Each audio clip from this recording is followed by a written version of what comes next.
दोस्तों, कैसे हो आप सारे लोग? आशा करते हैं हम जो जहाँ पर भी हैं अपने अपने कर्तव्य को सच्चाई के साथ और प्यार के साथ निभाने की जी तोड़ कोशिश किए जा रहे हैं। और हम हमारे साधना में माँ बाबा के आशीर्वाद से, गुरु की कृपा से और परमेश्वर की इच्छा अनुसार सफल रहेंगे, है ना? तो इसी शुभकामना के साथ चलिए शुरू करते हैं उपनिषद अखंड संस्करण हरफ प्रकाशनी से प्रकाशित इस किताब से कठोपनिषद के अगले मंत्र का पाठ। तो ये किताब जो है, इनके अनुवादक और संपादक हैं अतुल चंद्र सेन, सीतानाथ दत्तभूषण और महेश चंद्र घोष महाशय की तरह विद्वजन। तो चलिए पहले मन को हम शांत कर लेते हैं।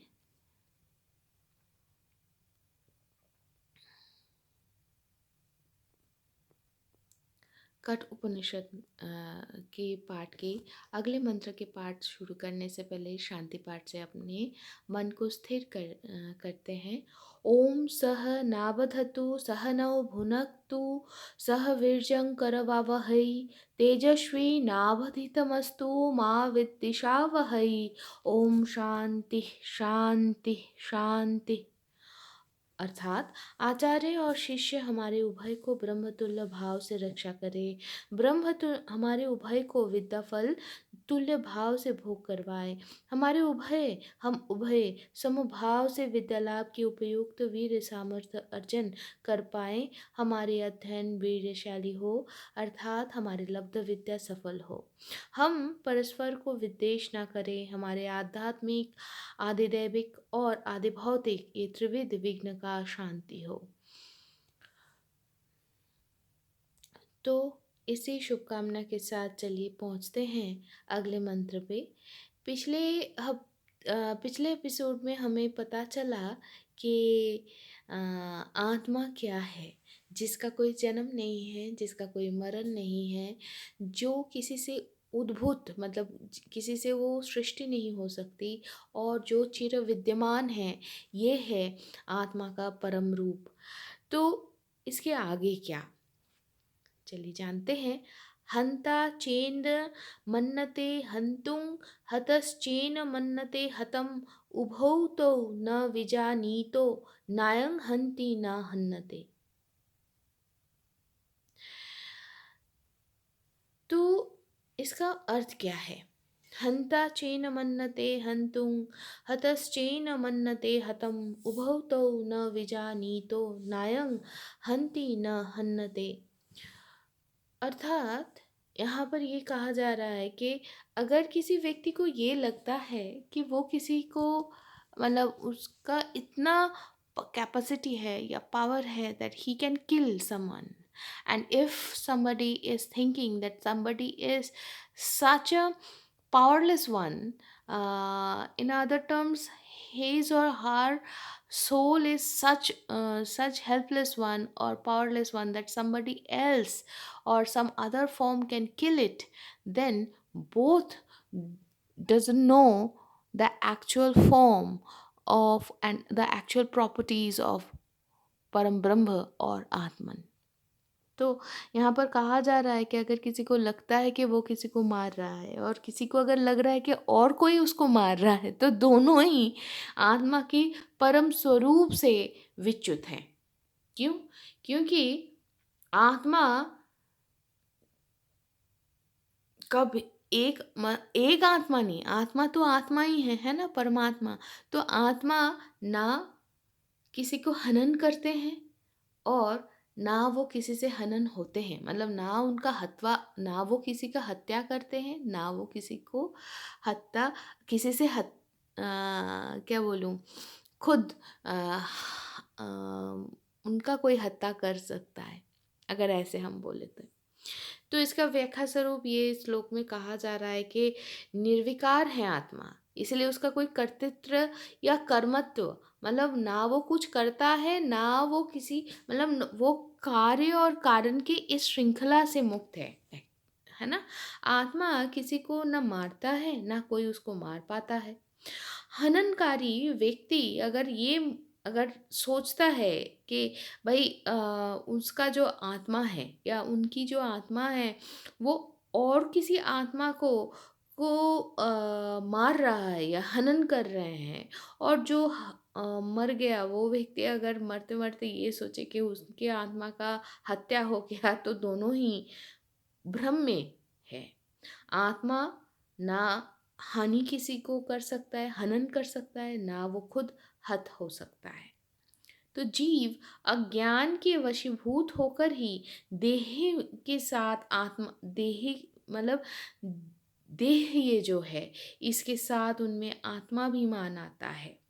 वो ये सोचता है कि ये जो देह है यही है, यही मैं हूँ, है ना। आत्मा का स्वरूप स्वरूप संबंध एका मतलब कोई सही में मतलब कोई ज्ञान नहीं है। इसीलिए ही वे सोच लेते कि इस देह का कार्य प्रकृति प्रकृति की जो कार्य है वो ही आत्मा का कार्य, ये सोच के समझ लेते हैं। मतलब अगर मैं ऐसे बोलूँ, रविंद्रनाथ ठाकुर का एक बहुत सुंदर सा पोएम है, जहाँ पर बोला जा रहा है कि পদ ভাবে আমি দেব, রথ ভাবে আমি, मूर्ति भावे आमी देव, हासे अंतर्जामी। मतलब रथ चल रही है, रथ यात्रा हो रही है, तो वहाँ पर जो रास्ता है वो सोच रहा है कि मैं भगवान हूँ। जो रथ है, रथ सोच रहा है कि अरे मैं तो आधार हूँ, मैं ही हूँ भगवान। तो मूर्ति सोच रहा है कि अरे मैं भगवान हूँ, क्योंकि मुझे ही पूजा जा रहा है। और ये सब में जो सही में परम ब्रह्म है वो मुस्कुरा रहे हैं मृदु मृदु, क्योंकि कोई फॉर्म मतलब हम सारे we are different projection of almighty. Everything we are almighty, Param Brahm मतलब प्रकाशित अप्रकाशित, everything whatever is projected and whatever is hidden up, everything is Paramatman or Param Brahma.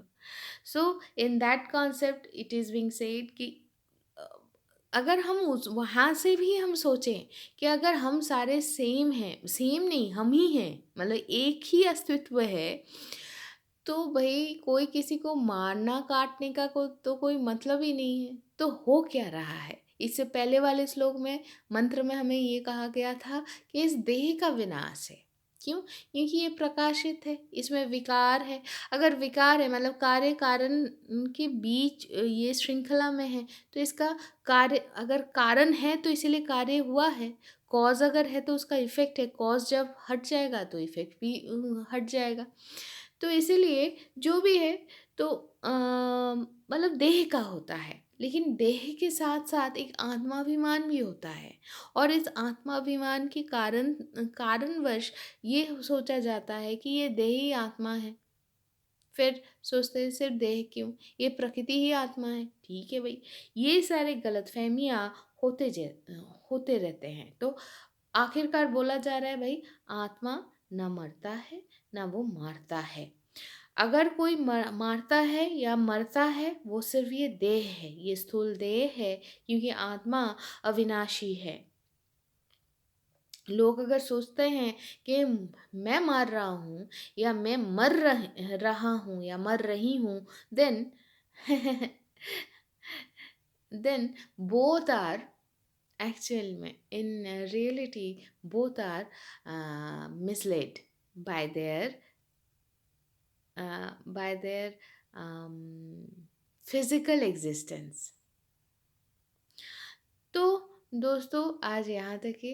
वैसे ख़त्म करने से पहले बोलूँगी, सुंदर सा चंद्रमा दिख रही है मुझे। मैं जब ये जब हम आपके साथ साझा कर रहे हैं, तो तब मुझे चंद्रमा दिख रही है। शिव के शिखर में जो चंद्रमा है उससे थोड़ा सा चौड़ा है, मोटा है ये चंद्रमा, लेकिन कहा जाता है कि शिव ने चंद्रमा को अपने शीश में धारण किए हैं और इस चंद्रकला दिखते रहते हैं, तो ये भी एक रूप ही होगा। प्रकृति प्रकृति ही आत्मा है ना। I am again in that delusion, or we may say everything is the Param Brahma. It means even I, you, that moon, everything is Brahma. Different forms or different projections. So today, we are stopping here. We will again meet, we will again read, and we will again gather our leverage. So the for the journey to meet ourselves, to know ourselves in a proper way. So till then, be happy, be jolly. Tata.